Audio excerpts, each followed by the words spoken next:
Tem uma coisa muito comum de todo série maníaco, é aquele sentimento de nostalgia. Sabe aquelas séries que te fez ser um série maníaco, que você carrega no coraçãozinho? E pensando assim nas minhas séries nostálgicas favoritas, resolvi trazer uma pessoa especialista em nostalgia. Recebo com uma salva de palmas, Renato do canal Nerd Show! Aê! Bom demais? Ô, cara, Como é bom que te você ver tá? aqui. Pois é, menino. Como estamos? Bom demais, né? Bom demais, pô. Renato veio especialmente de Minas só pra gravar esse vídeo. Não veio falar com mais ninguém, não participou de nenhum podcast, nenhum programa de rádio, nada. Ele veio só pro Série Maníacos. Me sinto muito lisonjeado, Renato. Pô, eu fico feliz de Obrigado participar pela moral. aqui. E é legal quando a gente fala que a pessoa é nostálgica, porque a gente já tá ficando velho, né? É isso. E a grande desculpa é ficar vintage. Ah, eu tô ficando isso aqui, mas Não, é velho mesmo. Dor nas costas, Já tá dor aqui. na junta, ciático Exatamente. arregaçado. Antes aqui a gente isso. tava falando sobre remédios, assim, pô, aquele é bom pra você e tal.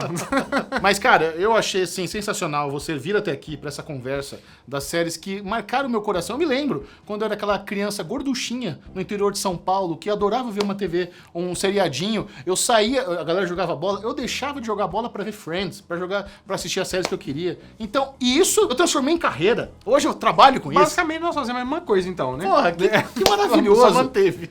E teve uma série, essa é uma série, ela é oitentista, mas eu lembro de ter assistido mais ali nos anos 90, que é a famosa Esquadrão Classe A, The A-Team. Você assistiu essa? Eu assisti, assim, claro que eu não assisti na época que passou, mas eu vi muitas cenas depois e era muito legal porque tinha o Mr. T. Mr. T, né? Sim, Que eu estilosaço. Só que eu tinha um negócio que eu nunca entendi. Ah. Que era o Baracus. Mas aí Mr. T. Aí eu sempre ficava assim, mas é Mr. T ou Baracus? Pois Baracus, é. Mr. T. Então essa era uma coisa que tinha me deixava um pouco em dúvida. É, mas essa é a bagunça. Quando a gente é criança, a gente vê no dubladinho. Você sabe que o Esquadrão Classe A passou no Brasil nos anos 80 no SBT e nos anos 90 na Globo. Não, pois é. E depois de velho, a gente vai ver a versão original em inglês, então dá essa bagunçada mesmo. É, não, com certeza, né? Mas eu gostava daquele clima de ação. Eu ainda não entendi o que era uma série procedural, né? Hoje essa palavra, procedural, o casinho da semana.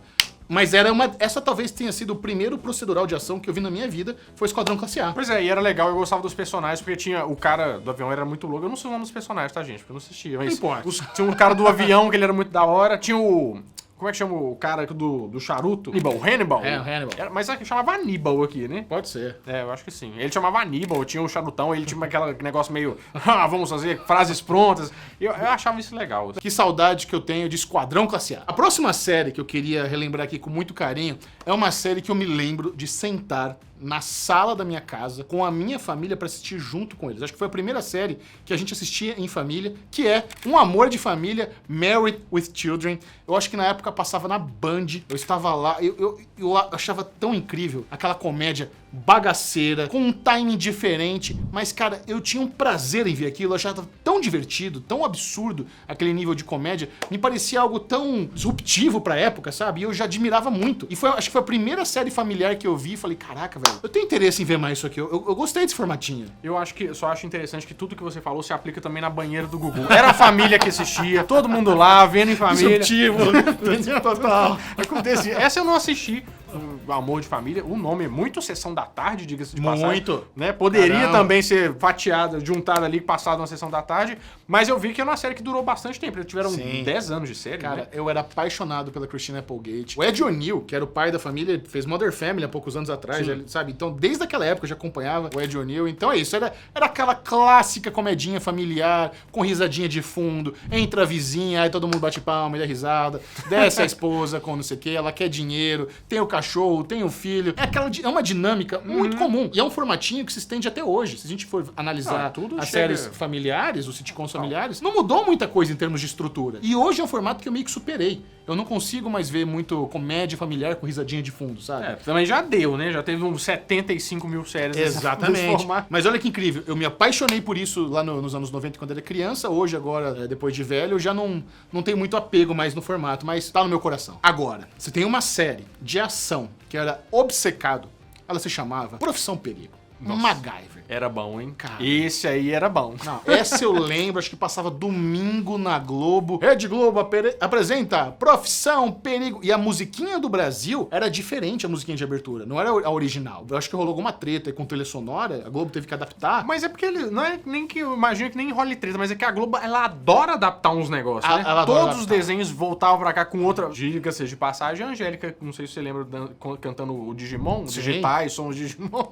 Então eles adoravam fazer um cortezinho, um toquinho próprio, né? Cara, mas era muito incrível isso, né? Você vê um cara que ele tinha uma habilidade manual tão incrível que ele não precisava usar arma. Ele meio que um espião internacional, trabalhava para organizações Fênix. O cara ia resolver as coisas no mundo inteiro, achava um clipe no chão, pegava um chiclete, dava uma cuspida e fazia uma bomba atômica. E a gente comendo terra, né? Enquanto a gente tava vendo o MacGyver, a gente comendo terra, usando aqueles palitinhos de picolé pra fazer conjunto na escola ali. Cara, e o ator, eu amo o ator. Ele depois fez uma outra série que eu amo muito, que é o Stargate SG-1. Então, assim, eu até fico em dúvida, será que o papel da vida dele é o MacGyver ou o Stargate SG-1? Eu tenho dúvida. Mas será? O MacGyver é muito icônico. O MacGyver é muito icônico. Porque eu acho que ele abre mais o leque, assim, pra o pessoal conhecer de fora do que o Stargate. Ele é meio...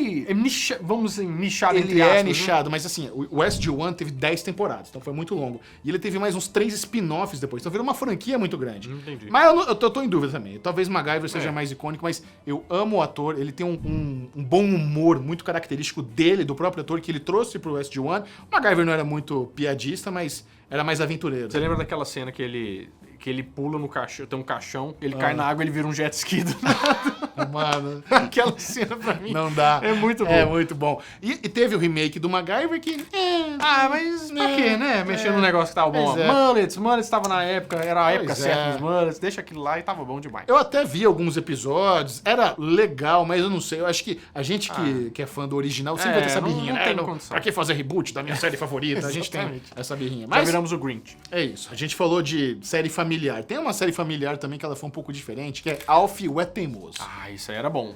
Final triste. Final tristíssimo. Nossa senhora, mas era bom. E era uma série familiar onde um dos membros da família era um alienígena.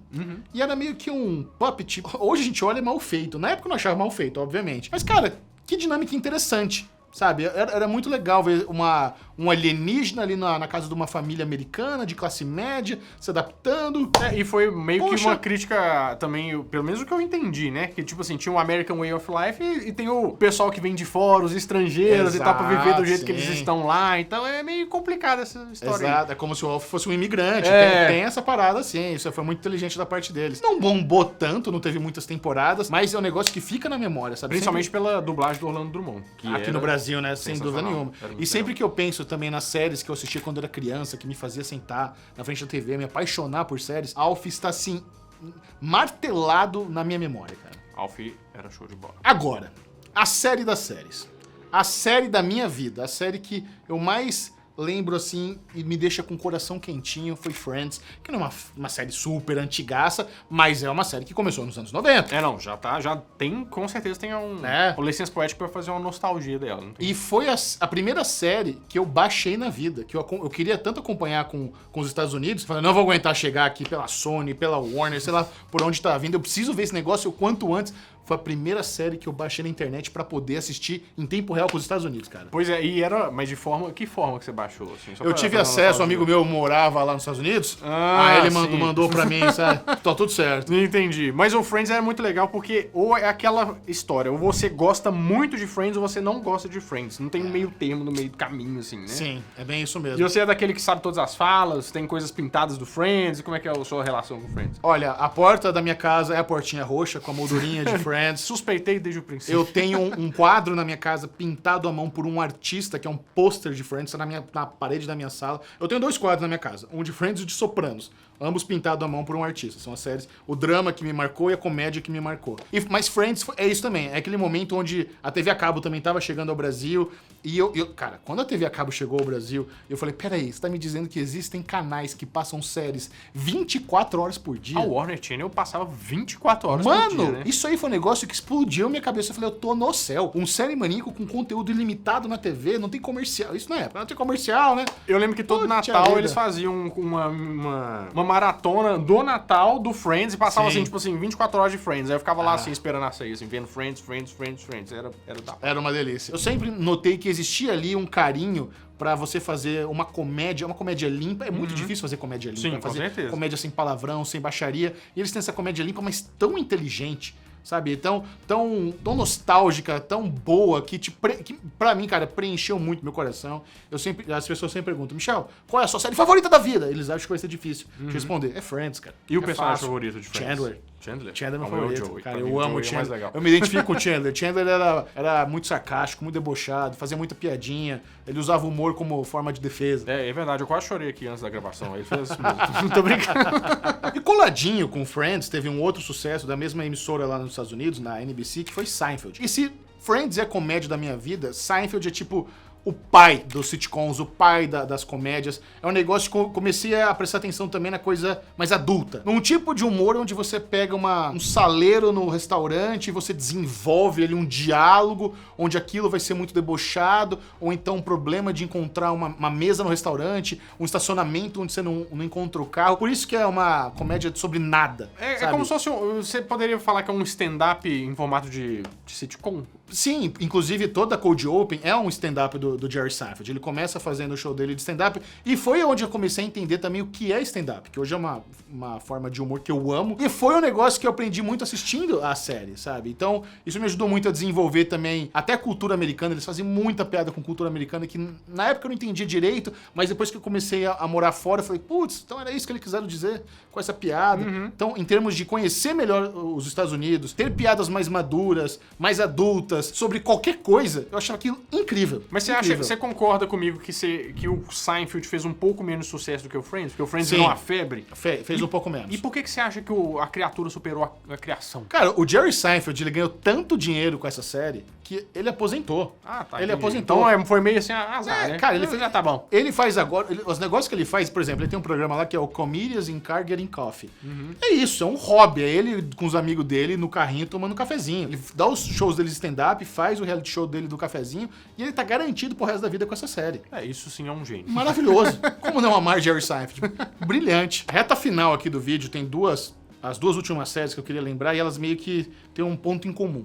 Mas primeiro eu queria falar da Super Máquina, Knight Rider. Você assistiu essa? Eu assisti e era muito legal. E todo mundo ficava na época pensando assim, onde eu vou arranjar um carro desse, né? Porque da mesma forma que o De Volta pro Futuro lá ficou famoso, o DeLorean e tal, acho que todo mundo tentou querer um Pontiac. Era bonito, né? Bonitaço, As luzinhas. Não, aquele modelo. Onde que eu comprei esse cara. Opcional aqui dele? Maravilhoso. Tá E é isso, né? É uma série de um carro que fala que como se fosse uma inteligência artificial. Não, e colocar um resolvem... personagem como uma inteligência, tipo um objeto inanimado, como um personagem quase principal do negócio, é um negócio show de bola. É isso, você precisa criar uma personalidade pro personagem inanimado e parece que é real, muito difícil. Difícil demais, você tá Fez sucesso, teve reboot também. E aqui nós temos um nome, né? David Hasselhoff. Ah, sim, é verdade. Que homem, que é maravilhoso. E ele conecta pra última série da minha vida de nostalgia, que é SOS Malibu Baywatch. Eu talvez assistisse por motivos não relacionados à dramaturgia, né? Eu acho que era um jovem adolescente cheio de hormônio vendo Pamela Anderson lá no slow motion, incentivava. Realmente aquilo ali era, vamos dizer que era hipnótico, né? Era hipnótico, mas mesmo assim eu ainda gostava muito da história, porque, cara, era um absurdo. Era um absurdo você ter salva-vidas, literalmente desarmando bombas, lutando contra a máfia russa, saindo na porrada com todo mundo, resolvendo crimes e dane-se. Era maravilhoso, funcionava pra época, sabe? E o Mitch, né, o personagem do David Hasselhoff, era muito herói, todo bonitão, aquele peito peludo, também na praia. O ícone dos anos 80, Nossa, né? Nossa, ícone. O cara fez. Ele é um ícone principalmente na Rússia, né? Acho que na Rússia é o país que ele mais bombou no mundo. Na Rússia ele é o Tom Cruise, velho. Soltar ele na rua, o bicho não anda. Que isso? Ele é muito popular. Tem uns vídeos dele cantando na rua. Não sei o que aconteceu, não sei se foi Baywatch que fez sucesso meio desproporcional lá, mas o cara é um fenômeno russo, mas ele merece. O cara é bom demais. Eu amo ele. Ele É muito talentoso. Então é isso. Essas foram as minhas séries nostálgicas. Renato, tem alguma do seu coração que você queria dar um adendo aqui antes de terminar o vídeo? A do meu coração, assim, eu gostava muito de Punk Elevada da Breca. Eu também, bem Era pra lembrado. mim a série, assim, Puxa, a versão cara. de filme mesmo era muito bom. Mas, lá no meu canal, nós vamos falar das piores séries, das séries que eu mais odeio, porque eu não tenho dó, não tenho piedade, eu vou falar de algumas e eu acho que vocês deveriam ir lá pra vocês assistirem esse negócio. Eu concordo, e vai ser um problema porque muitas das séries que você odeia, eu amo. Então, exatamente isso que vai ser engraçado. Ó. Então vai rolar um fight lá no meu canal. Vai rolar. O link do canal Nerd Show está aqui na descrição. Não perca, se você ainda não é inscrito, você é maluco. Baita canalzão, excelente produção. Um dos melhores comunicadores que temos aqui nesse YouTube, ainda mais lidando com as questões de nostalgia. Por favor, sigam o homem porque ele merece. É só qualquer Cara, coisa. Muito obrigado. Foi um prazer ter você aqui. E vai lá ver esse vídeo do Renato, tá legal. Então, bora.